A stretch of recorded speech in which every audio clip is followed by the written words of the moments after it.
नमस्कार, मैं मोहम्मद फैसल और आप देख रहे हैं नेशनल दस्तक। बीजेपी लगातार मुसलमानों के लिए जमीन तंग करती जा रही है।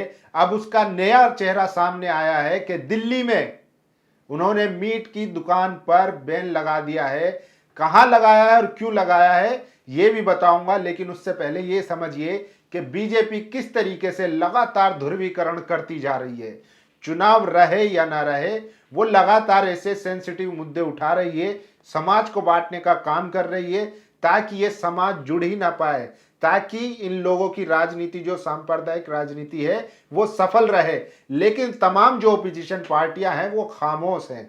बीजेपी 24 घंटे लगातार इलेक्शन मूड में रहती है, इसीलिए उसको फायदा भी मिलता है और उसको कोई रोक भी नहीं पा रहा है। मोदी जी लगातार चुनावी मोड में रहते हैं। यूपी चुनाव जिस दिन रिजल्ट आया था उससे अगले दिन वो गुजरात में थे, रोड शो कर रहे थे। लेकिन ऑपोजिशन पार्टियां सिर्फ 6 महीने पहले सड़कों पर उतरती है, चुनावी तैयारी करती है, चुनाव लड़ती है, फिर हार कर और ईवीएम पर ठीकरा फोड़कर बैठ जाती है। लेकिन वो लगातार जो है सड़कों पर नहीं उतरती है। अभी भी यूपी में लगातार ऐसे बदतर हालात है, लेकिन ऑपोजिशन कहीं नजर नहीं आ रहा है। अब बड़ी खबर आ रही है कि दिल्ली में मीट की शॉप को बंद कर दिया गया है, ये कहकर कि 9 दिन के लिए नवरात्रि है, इसीलिए क्योंकि दिल्ली की 99% आबादी जो है लहसुन प्याज नहीं खाती है, इसलिए मीट की दुकान को भी बंद कर दिया जा रहा है। तो इन महाशय से पूछना चाहिए, जो लोग ऑलरेडी लहसुन प्याज नहीं खा रहे हैं उनके लिए दुकान बंद करने का क्या मतलब है? या अगर 1% भी बच रहा है तो आप उससे उसके खाने का, वो क्या खाएगा उसका अधिकार आप कैसे छीन सकते हैं? तो ये अलग बात है। लेकिन ये बात समझिए कि जिस तरीके से ओपोजिशन गायब है सिरे से, चाहे यूपी हो, दिल्ली हो, बिहार हो, कहीं भी ओपोजिशन कहीं भी टक्कर देती नहीं दिख रही है। राजस्थान के करौली में जिस तरीके से बजरंग दल और आरएसएस ने हुड़दंग मचाया, 40 से ज्यादा मुसलमानों की दुकानें जला दी, उस पर भी, वहां पर तो कांग्रेस सत्ता में है लेकिन वहां भी कोई एक्शन लेता हुआ दिखाई नहीं दे रहा है। बल्कि जो पोस्ट लिख रहे हैं, जो खबर दिखा रहे हैं, क्योंकि जो गोदी मीडिया है वो इन खबरों को दूसरे एंगल से दिखाता है कि वो दिखाता है कि यात्रा निकालने पर पत्थरबाजी हुई, जबकि हकीकत यह है कि वीडियो में साफ साफ आप देख सकते हैं कि किस तरीके से वो मस्जिद के सामने फरसा और तलवारें लहरा रहे थे और मुसलमानों को उकसा रहे थे, जिसके चलते वहां पर दंगा हुआ और दंगे में ज्यादातर नुकसान मुसलमानों का हुआ। उनकी दुकानें जला दी गई, उनको चोटें आई। लेकिन मीडिया अभी भी दिखा रहा है कि किस तरीके से वहां पर प्लानिंग करके उस यात्रा पर पत्थरबाजी की गई। तो ये आप समझ सकते हैं। लेकिन एक बात समझिए कि वहां पर कांग्रेस की सरकार है, उसके बाद भी इन लोगों के ऊपर कोई कार्रवाई होती नहीं दिख रही है। बल्कि जो लोग सोशल मीडिया पर लिखकर सच दिखा रहे हैं, सच की जानकारी दे रहे हैं, उन्हीं के ऊपर मुकदमा और इंक्वायरी बिठा दी जा रही है।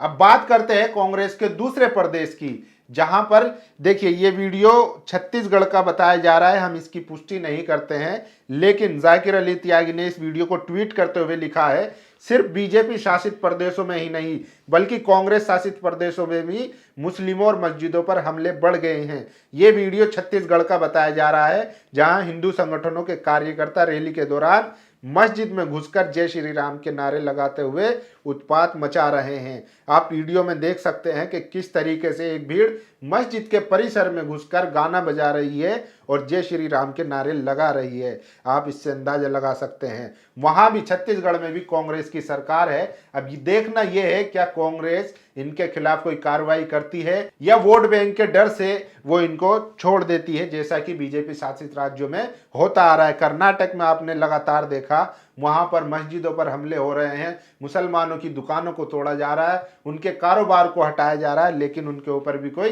कार्रवाई नहीं हो रही है। अब आते हैं दिल्ली की खबर पर। दिल्ली में साउथ एमसीडी के मेयर ने फरमान जारी किया है कि क्योंकि नवरात्रे चालू है और 99% लोग लहसुन नहीं खाते हैं, इसीलिए साउथ दिल्ली में अब कोई भी मीट की दुकान या चिकन की दुकान नहीं खुलेगी।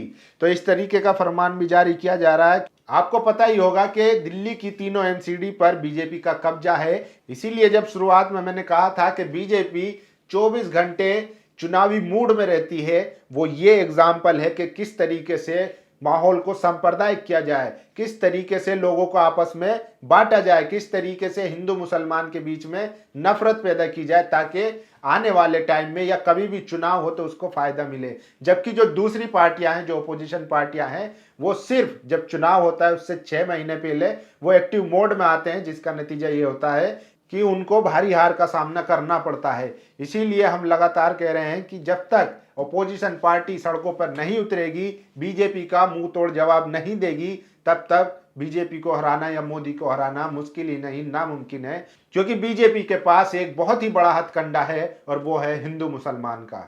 तो ये बड़ी खबर थी कि किस तरीके से अब धीरे धीरे कांग्रेस शासित राज्यों में भी बीजेपी आरएसएस जो है एक्टिव होता जा रहा है। वहां पर भी वो लगातार मस्जिदों के सामने हुड़दंग मचा रहा है, लेकिन वहां की कांग्रेस सरकार उन पर कोई कार्यवाही करती हुई नजर नहीं आ रही है।